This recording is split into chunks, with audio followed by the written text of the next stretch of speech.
अच्छा, क्या कभी सोचा है कि जब पानी में चीनी घोलते हैं तो वो गायब कहाँ हो जाती है? आज हम ना बस इसी तरह के कुछ मजेदार सवालों के जवाब ढूंढेंगे और सॉल्यूशंस और डेंसिटी की दुनिया में गोता लगाएंगे। तो आज हम क्या क्या सीखने वाले हैं? हम बिल्कुल बेसिक चीजों से शुरू करेंगे, मतलब जब चीजें आपस में मिलती हैं तो क्या होता है। फिर हम जानेंगे कि एक सोल्यूशन किन चीजों से बनता है, और फिर हम समझेंगे डेंसिटी के बारे में, ये क्या होती है और इतनी इम्पोर्टेंट क्यों है। हम ये भी देखेंगे कि इसे मेजर कैसे करते हैं और हमारी अपनी दुनिया में आसपास डेंसिटी कहाँ कहाँ देखने को मिलती है।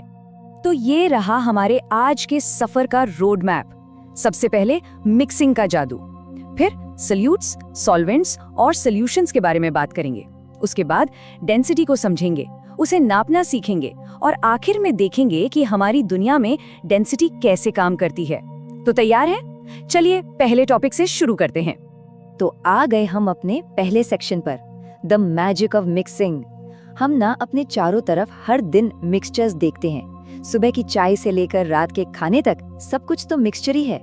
तो चलिए इसी रोजमर्रा के जादू को साइंस की नजरों से देखते हैं। जरा इस सवाल पर गौर कीजिए, जब आप पानी में चीनी घोलते हैं तो वो दिखना क्यों बंद हो जाती है? कहाँ चली जाती है? 1 मिनट के लिए सोचिए। चाहें तो यहाँ रुक कर भी सोच सकते हैं कि इतने छोटे मॉलिक्यूलर लेवल पर आखिर हो क्या रहा है। तो इसका जवाब छिपा है मिक्सचर के टाइप में। देखिए, मिक्सचर्स 2 तरह के होते हैं। एक होता है यूनिफॉर्म मिक्सचर, जैसे पानी में नमक। इसमें कंपोनेंट्स, मतलब जो चीजें मिली हैं, वो एकदम बराबर फैल जाती है। आप कहीं से भी एक घूंट पिएं, स्वाद बिल्कुल एक जैसा आएगा। और दूसरा होता है नॉन यूनिफॉर्म मिक्सचर, जैसे पानी में रेत। इसमें कंपोनेंट्स ठीक से नहीं मिलते, रेत नीचे बैठ जाती है ना? तो अब जब हम यूनिफॉर्म और नॉन यूनिफॉर्म मिक्सचर्स के बारे में जान गए हैं, तो चलिए कुछ साइंटिफिक टर्म्स भी सीख लेते हैं जो इस मिक्स के पीछे की साइंस को समझने में हमारी मदद करेंगे। सबसे पहला टर्म है सोल्यूट। सोल्यूट वो सब्सटेंस है जो घुलता है। याद रखने का आसान तरीका, ये अक्सर कम मात्रा में होता है, जैसे लेमनेड में चीनी या नमक, वो सोल्यूट है। दूसरा टर्म है सॉल्वेंट। सॉल्वेंट वो सब्सटेंस है जो सॉल्यूट को अपने अंदर घोलता है, और ये ज्यादा मात्रा में होता है। पानी, हमारा वाटर, एक कमाल का सॉल्वेंट है। पता है, इसे यूनिवर्सल सॉल्वेंट भी कहते हैं, क्योंकि ये अपने अंदर बहुत सारी चीजों को डिसॉल्व कर सकता है।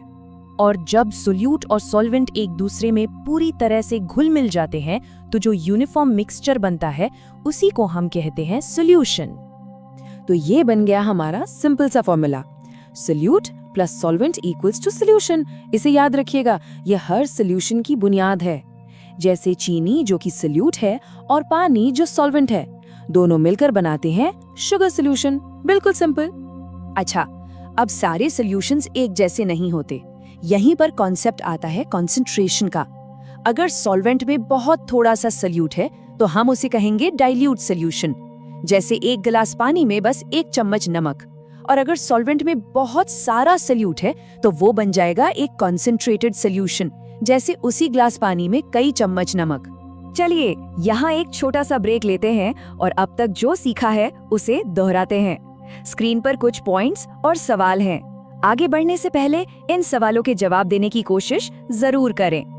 बहुत बढ़िया। अब हम अपने अगले और बहुत ही इम्पोर्टेंट कॉन्सेप्ट की तरफ बढ़ रहे हैं, और वो है डेंसिटी। ये शब्द आपने जरूर सुना होगा। आज इसे अच्छे से समझते हैं। लेकिन डेंसिटी को समझने से पहले हमें 2 और चीजें समझनी होंगी। पहली है मास। मास का मतलब है कि किसी भी ऑब्जेक्ट में कितना स्टफ या मैटर है। इसे हम एक बैलेंस या वेइंग स्केल से मेजर करते हैं। और दूसरी चीज है वॉल्यूम। वॉल्यूम का मतलब है कि कोई ऑब्जेक्ट कितनी जगह, मतलब कितना स्पेस घेरता है। तो अब जब हमारे पास मास और वॉल्यूम दोनों है, तो डेंसिटी निकालना बहुत आसान है। ये रहा वो crucial formula, density equals mass upon volume. आसान भाषा में कहें तो डेंसिटी ये बताती है कि किसी फिक्स्ड स्पेस में कितना मास भरा हुआ है। फॉर्मूला तो समझ आ गया, पर सवाल ये है कि हम असल में किसी ऑब्जेक्ट की डेंसिटी को मेजर कैसे करते हैं। चलिए देखते हैं। देखिए, मास तो हम वेइंग स्केल से नाप सकते हैं। मुश्किल आती है वॉल्यूम नापने में, खासकर अगर ऑब्जेक्ट की शेप टेढ़ी मेढ़ी हो, जैसे कोई पत्थर। इसके लिए हम एक बहुत ही क्लेवर मेथड यूज करते हैं जिसे वाटर डिस्प्लेसमेंट कहते हैं। सबसे पहले एक मेजरिंग सिलेंडर में पानी का इनिशियल वॉल्यूम नोट कर लीजिए। फिर उस पत्थर को धीरे से पानी में डालिए। आप देखेंगे कि पानी का लेवल ऊपर आ गया है। अब इस फाइनल वॉल्यूम को नोट कर लीजिए। फाइनल वॉल्यूम में से इनिशियल वॉल्यूम को माइनस कर दीजिए और बस जो बचा वही उस पत्थर का वॉल्यूम है। एक और क्विक रिकैप का समय। अब तक हमने डेंसिटी के बारे में जो भी सीखा है उसे एक बार फिर से देख लेते हैं। और हाँ, इन सवालों पर जरूर सोचिएगा।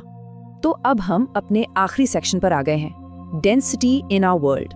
देखिए, डेंसिटी सिर्फ किताबों का एक फॉर्मूला नहीं है, ये हमारी दुनिया को समझने की एक चाबी है जो बताती है कि चीजें जैसी हैं वैसी क्यों हैं। चलिए कुछ रियल लाइफ एग्जांपल्स देखते हैं। हॉट एयर बलून्स को ही ले लीजिए। वो क्यों उड़ते हैं? क्योंकि गर्म हवा ठंडी हवा से कम डेंस होती है और कम डेंस चीज ऊपर उठती है। या फिर नाव और राड, ये पानी पर इसलिए तैरते हैं क्योंकि इनकी ओवरऑल डेंसिटी पानी की डेंसिटी से कम होती है। अरे, हमारा प्लैनेट अर्थ भी तो डेंसिटी के रूल्स को फॉलो करता है। सबसे हैवी, सबसे डेंस मटेरियल इसके कोर में है और सबसे हल्का, सबसे कम डेंस मटेरियल यानी क्रस्ट सबसे ऊपर की लेयर है। तो आज हमने काफी कुछ कवर कर लिया है। ये रही एक क्विक समरी उन सभी इंपॉर्टेंट पॉइंट्स की जिन्हें आपको याद रखना है। सोल्यूशन एक यूनिफॉर्म मिक्सचर है। कॉन्सेंट्रेशन बताता है कि सोल्यूशन में कितना सोल्यूट है। डेंसिटी का मतलब है मास पर यूनिट वॉल्यूम, और कम डेंसिटी वाली चीजें ज्यादा डेंसिटी वाली चीजों पर तैरती हैं। अब अपनी अंडरस्टैंडिंग को और पक्का करने के लिए इन रिवीजन क्वेश्चंस के जवाब लिखने की कोशिश करें। अगर कोई भी टॉपिक मुश्किल लगे तो आप उस हिस्से को दोबारा देख सकते हैं। और जाते जाते आपके लिए एक मजेदार पहेली। अब जब आप डेंसिटी के बारे में इतना कुछ जान गए हैं तो जरा सोचिए, लोहे का बना इतना बड़ा भारी जहाज तो पानी पर तैरता है, पर लोहे की बनी एक छोटी सी कील पानी में डूब जाती है। ऐसा क्यों? इसका जवाब ढूंढिएगा, क्योंकि साइंस में जवाब जानने से भी ज्यादा मजेदार होता है सही सवाल पूछना। तो हमेशा सीखते रहिए और सवाल पूछते रहिए।